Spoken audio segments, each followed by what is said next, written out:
9 news देख रहे हैं आप। आपके साथ मैं हूं मानसी जायसवाल। हमारी इस खास पेशकश में आप सभी का बहुत स्वागत है। आज हम चर्चा करने वाले हैं शिंदे और बीजेपी के बारे में। जी हाँ, शिंदे और बीजेपी के बारे में खबरें हैं कि वो टूट सकती है। जो शिंदे और बीजेपी का गठबंधन है वो जल्द ही टूट सकता है। ऐसी खबरें हैं कि देवेंद्र फडणवीस और एकनाथ शिंदे के बीच में सब कुछ ठीक नहीं चल रहा है। इसी को लेकर हमारे बीच चर्चा करने के लिए पीयूष मौजूद है। पीयूष से जानेंगे कि पीयूष, आपको क्या लगता है कि शिंदे और बीजेपी के बीच में जिस तरीके की तनातनी की खबरें अक्सर सामने आती रही हैं, क्या भारतीय जनता पार्टी और एकनाथ शिंदे का जो ये गठबंधन है वो टूट जाएगा और उद्धव ठाकरे को एक नया मौका मिल जाएगा महाराष्ट्र में? देखिए, अगर मैं बात करूं एकनाथ शिंदे और देवेंद्र फडणवीस की, तो देखिए देवेंद्र फडणवीस का सपना है मुख्यमंत्री बनने का, जो सपना टूट गया था जब एकनाथ शिंदे मुख्यमंत्री बने थे। अब देवेंद्र फडणवीस की बात करूं तो मैं आपको फैक्ट बताता हूं कि 1990 से लेकर अब तक देवेंद्र फडणवीस भाजपा के साथ है, कहीं भी दिन नहीं गए थे। वो भाजपा के लिए उन्होंने दिन रात काम कराया कि भाजपा मुंबई में सरकार बनाए, महाराष्ट्र में उनकी सरकार बनाए। अब क्या होता है कि देखिए उद्धव गुट में बगावत होती है, एकनाथ शिंदे के साथ 40 एमएलए आ जाते हैं और रातों रात सरकार गिर जाती है। 30 जून को सरकार गिरी थी और 1 जुलाई को देखिए उसके बाद इनकी सरकार बनती है। तो कौन बनता है मुख्यमंत्री? एकनाथ शिंदे बनते हैं। और उद्धव ठाकरे ने बार बार कई बार एकनाथ शिंदे को ये बोला है कि बीजेपी जो है, भाजपा जो है, वो आपको धोखा दे के ही रहेगी। बीजेपी सत्ता के लिए कुछ भी कर सकती है। तो इसलिए बार बार चेतावनी के बावजूद देखिए एकनाथ शिंदे अभी भी देवेंद्र फडणवीस यानी कि भाजपा के साथ है। देखिए जब सरकार बनी थी इनकी, तो यही कयास और अटकलें लगा रहे थे। उद्धव का गुट भी ये बोल रहा था कि एकनाथ शिंदे सरकार नहीं चलाएंगे, अगर वो मुख्यमंत्री बनते हैं तो सरकार कौन चलाएगा? सरकार चलेगी, हाँ बिल्कुल, भारतीय जनता पार्टी चलेगी, दिल्ली से सरकार चलेगी। और आपने कई सारी, मैं अपने दर्शकों को बता दूं कि कई सारी फोटोज और वीडियोस वायरल हुई थी जहां पर देवेंद्र फडणवीस कुर्सी में बैठे हुए हैं और जो एकनाथ शिंदे वो खड़े होकर बात कर रहे हैं उनसे।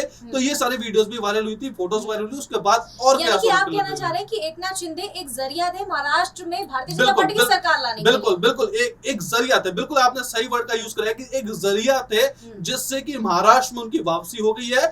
लेकिन देखिए कि आप अब उद्धव गुट जो है वो काफी स्ट्रॉन्ग बनता जा रहा है। अभी देखिए उपचुनाव हुए थे जिसमें उद्धव गुट की जीत हुई थी, एक में कांग्रेस की जीत हुई थी। उसके बाद देखिए जो बीजेपी है वो अपने प्लान्स बदल रही है।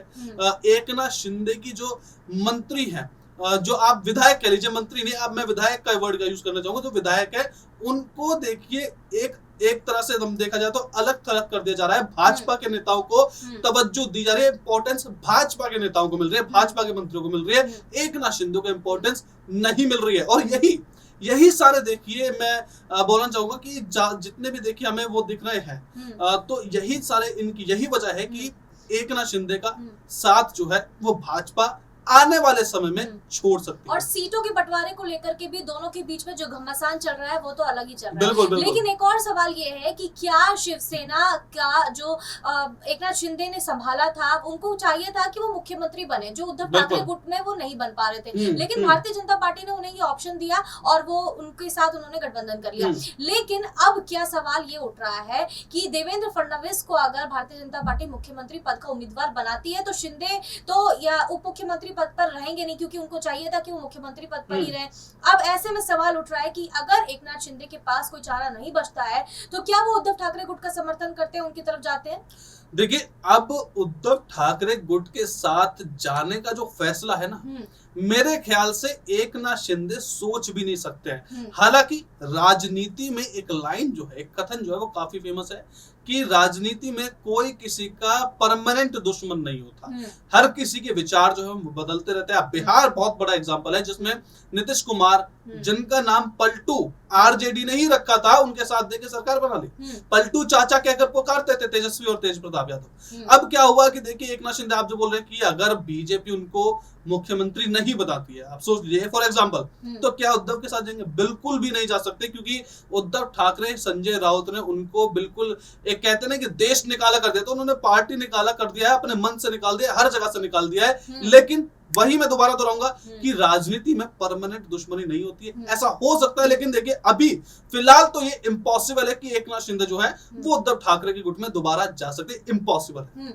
लेकिन आपने कहा कि उद्धव ठाकरे गुट जो है वो अब काफी मजबूत होता हुआ नजर आ रहा है। किस तरीके से मजबूत होता हुआ नजर आ रहा है? क्योंकि अभी तो उनके पास विधायकों की संख्या भी बहुत कम है, और जैसे कि हमने देखा है कि उद्धव ठाकरे की मुश्किलें सुप्रीम कोर्ट की जो अभी उन्होंने हालांकि फैसला सुरक्षित रखा है, लेकिन जिस तरीके की टिप्पणी की गई है उससे उद्धव ठाकरे की मुश्किलें बढ़ती हुई नजर आ रही है। यानी कि सीधे तौर पर माना जा सकता है कि चुनाव चिन्ह भी अब उनके पास वापस नहीं आएगा। तो क्या लगता है कि उद्धव ठाकरे के पास अब आने वाले समय में क्या चारा बचता है? देखिए पहले तो मैं आपको इसका आंसर देता हूं कि कैसे मजबूत हो रहा है। देखिए दो रीजन है बड़े। अभी उपचुनाव हुए थे जिसमें 2 सीटों पे महाराष्ट्र में उपचुनाव हुए थे, एक में कांग्रेस जीती, एक में जीते उद्धव ठाकरे गुट के नेता।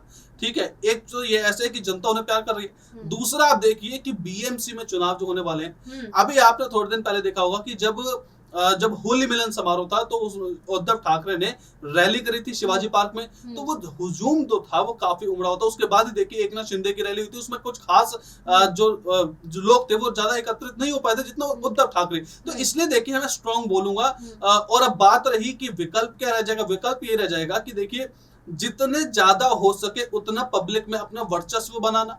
एकनाथ शिंदे के विधायकों को जितना ज्यादा हो सके उतना नेगेटिव रोल में दिखाना कि देखिए वो खराब है। महाराष्ट्र की जनता को जितना वो ये जता पाएंगे कि मैं सही हूं, एकनाथ शिंदे खराब है, तब तक देखिए उनकी जीत मुमकिन नहीं है। लेकिन हाँ, जहां ये उन्होंने भरोसा दिला दिया कि भैया देखो मैं ही सही हूं, बाला साहेब के नक्शे कदम पर मैं ही चला था, तो फिर देखिए कि एकनाथ शिंदे और बीजेपी की हार पक्की है। लेकिन पीयूष, आपको नहीं लगता है कि महाविकास अघाड़ी गठबंधन अभी टूट की कगार पर है? जिस तरीके से कांग्रेस पार्टी के नेता राहुल गांधी बयानबाजी कर रहे हैं, सावरकर पर उन्होंने बयानबाजी की, माफी मांगने को वो तैयार नहीं है। उद्धव ठाकरे ने साफ तौर पर कह दिया कि सावरकर का अपमान बर्दाश्त नहीं किया जाएगा।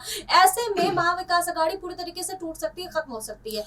तो कहीं ना कहीं उद्धव ठाकरे गुट जो है वो कमजोर होता है ना। बिल्कुल, देखिए कि एमवीए की जो सरकार बनी थी 2019 में बीजेपी को हटाकर ही बनी थी, कांग्रेस के नक्शे कदम पर चल रही थी। आइडियोलॉजी किसकी अपनाई? उद्धव ठाकरे ने कांग्रेस की अपनाई थी। बाला साहेब ने देखिए अपने जीवन में कभी भी कांग्रेस का साथ नहीं अपनाया, तो उन्होंने मरते हुए भी ये बोला था कि भैया देखो कि किसी भी पार्टी के साथ चले जाना, सिर्फ कांग्रेस के साथ मत जाना। और यही जो काम था वो उद्धव ठाकरे ने करा। अब बात आती है एमवीए के टूटने की, तो वीर सावरकर महाराष्ट्र में काफी पॉपुलर है। सावरकर को वीर वही कहा जाता है। आप कांग्रेस को देख लीजिए, कांग्रेस के नेता सावरकर को दिन रात गालियां देते हैं। अभी कल देखिए राहुल गांधी ने सावरकर को लेकर टिप्पणी की थी, जिसपे उद्धव ठाकरे का भी बयान आया और एक जो संजय राउत थे उनका भी बयान आया था उसमें। और मीटिंग जो हुई थी, जो डिनर का रात्रि भोज का आयोजन किया गया था, उसमें संजय राउत नहीं पहुंचे। जो उद्धव ठाकरे के गुट थे उसमें कोई भी एमपी नहीं पहुंचा था। और अगले दिन भी, आज भी जो मीटिंग हुई थी उसमें भी कोई नहीं पहुंचा था, साफ मना कर दिया था उन्होंने। लेकिन इसके बावजूद भी उन्होंने एक लाइन और बोली थी कि हम राहुल गांधी के साथ लगातार टच में है। अब सिर्फ टच में होना या फिर देखिए कि कांग्रेस के साथ सहमति अपनी दर्ज करना, ये दो अलग बातें हैं। देखने वाली बात तो ये होगी कि आखिरकार अगर ये जो डिफरेंसेस हैं सावरकर को लेकर, अगर वो ऐसे ही चलते रहे तो मेरे ख्याल से इन दोनों का गठबंधन जो है, एमवीए का जो गठबंधन है, वो टूट जाएगा।